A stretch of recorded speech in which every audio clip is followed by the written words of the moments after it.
दोस्तों, आज की तारीख में इस महामारी के बीच खास तौर पर दूसरी लहर से बाहर निकलने के लिए भारत के कई मित्र देश हमारी मदद कर रहे हैं।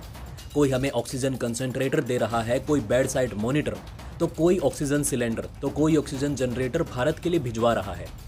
पर दोस्तों, इन सब देशों में रूस और अमेरिका ही ऐसे दो देश हैं जिन्हें समझने में या तो भारत सरकार गलती कर बैठी या फिर किसी एक से अपने द्विपक्षीय संबंध मजबूत करने के चक्कर में दोनों में न्यूट्रल नहीं रह पाई। हम सभी को पता है कि डोनाल्ड ट्रंप प्रशासन के कार्यकाल के दौरान भारत रशिया से ज्यादा अमेरिका को महत्व देने लगा था। हालांकि उन दिनों भारत और रूस के बीच इतनी दूरियां नहीं थी। हमारी सरकार ने जो रिश्ते ट्रंप प्रशासन के साथ रखे, वही रिश्ते बाइडेन प्रशासन के साथ रखने की भी कोशिश की। इसके लिए भारत ने वर्षों पुरानी अपनी दोस्ती तक को दांव पर लगा दिया।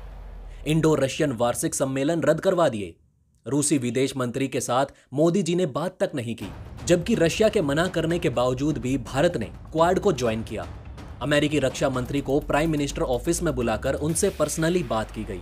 और इसके जवाब में हमें क्या मिला? दोस्तों, हमें मिला S-400 लेने के कारण प्रतिबंध लगाने की धमकी, साथ ही कोविड-19 वैक्सीन के लिए रॉ मटेरियल ना देना, और भारत अफ्रीका के वैक्सीन पेटेंट लाइसेंस के प्रस्ताव को UN में खारिज कर दिया गया। हालांकि दोस्तों, लंबे दौर की बातचीत और जो बाइडेन पर बनाए गए दबाव के बाद अमेरिका सब कुछ देने को तैयार हो गया। लेकिन वो अभी भी कुछ अटकलें लगा रहा है, जैसे कि अगर भारत उनकी मॉडर्ना या फिर फाइजर वैक्सीन खरीदे तो वो भारत को बड़े पैमाने पर रॉ मटेरियल की सप्लाई कर सकेंगे। इससे दोस्तों एक बात तो साफ हो जाती है कि रशिया और अमेरिका दोनों ही भारत के लिए अलग मायने रखते हैं। लेकिन जितना भरोसा रूस पर किया जा सकता है, उतना अमेरिका पर कतई नहीं किया जा सकता। खैर दोस्तों, देर से ही सही, पर भारत सरकार रूस को लेकर फिर से पटरी पर आ चुकी है। दरअसल दोस्तों, रूस की तरफ से भारत को 22 टन कोविड-19 राहत सामग्री भारत को मुफ्त में देने के बाद अब भारत सरकार की ओर से भी एक बड़ा कदम उठाया गया है।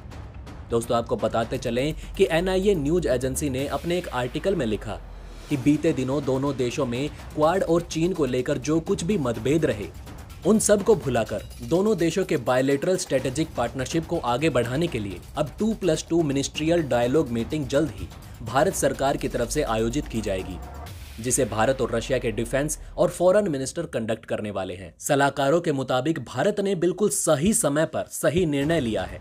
अब पुराने दिनों की तरह भारत रशिया में बातचीत फिर से शुरू हो सकेगी और दोनों देशों के व्यापारिक और रणनीतिक संबंध को भी मजबूत किया जा सकेगा। देखा जाए तो अमेरिकी राष्ट्रपति जो बाइडेन को इस बात का अफसोस होगा कि उन्हें प्रेसिडेंट की कुर्सी संभाले अभी 100 दिन भी पूरे नहीं हुए कि उन्होंने अभी तक भारत को काफी हद तक नाराज कर दिया है। वैसे दोस्तों, आप हमें बताइए कि भारत के लिए मित्र देशों के रूप में कौन सा देश सही रहेगा, रूस या फिर अमेरिका? हमें कमेंट करके अपनी राय जरूर बताएं। वहीं दोस्तों, एक बात तो हम सब लोग जानते हैं कि डोनाल्ड ट्रंप अमेरिका के वो राष्ट्रपति थे जिन्होंने भारत और अमेरिका के रिश्तों को बहुत ही ज्यादा मजबूत बनाया। और डोनाल्ड ट्रंप ने न सिर्फ सरकार के लेवल पर बल्कि भारतीय लोगों के सामने भी अमेरिका को एक दोस्त के रूप में प्रेजेंट किया।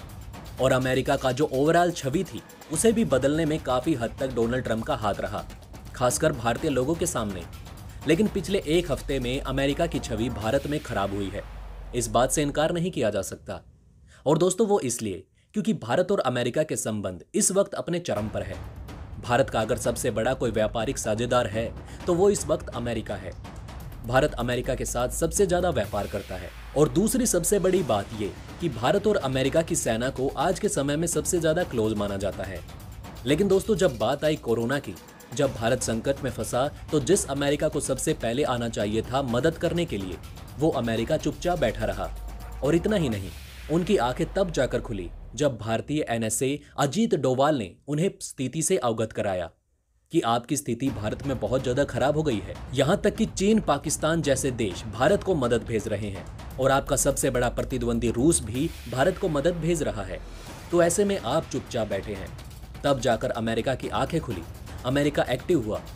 लेकिन आज की तारीख में न सिर्फ अमेरिका की सरकार एक्टिव है, बल्कि उससे ज्यादा अमेरिका की सेना एक्टिव हो चुकी है, क्योंकि उन्हें पता है कि जो बाइडेन तो 4 सालों के लिए है, इसके बाद तो उनकी उम्र भी नहीं है वो राष्ट्रपति बन सकें।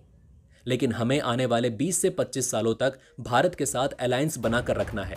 अगर हमें चीन को पछाड़ना है तो ऐसे में भारत के साथ बहुत ही क्लोज रिलेशन रखना बहुत जरूरी है। ऐसे में अमेरिका की सेना भारत के लिए एक बहुत बड़ी मदद लेकर आने वाली है।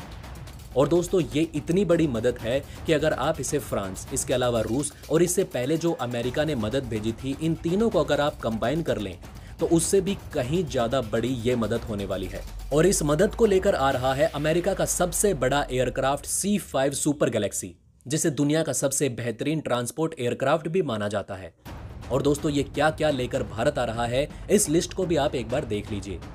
C-5 सुपर गैलेक्सी लेकर आ रहा है 9,60,000 रैपिड टेस्ट किट, जो सिर्फ 15 मिनट के अंदर आपको बता देगी कि आपको कोरोना है या नहीं, ताकि जल्द से जल्द आपका इलाज शुरू किया जा सके।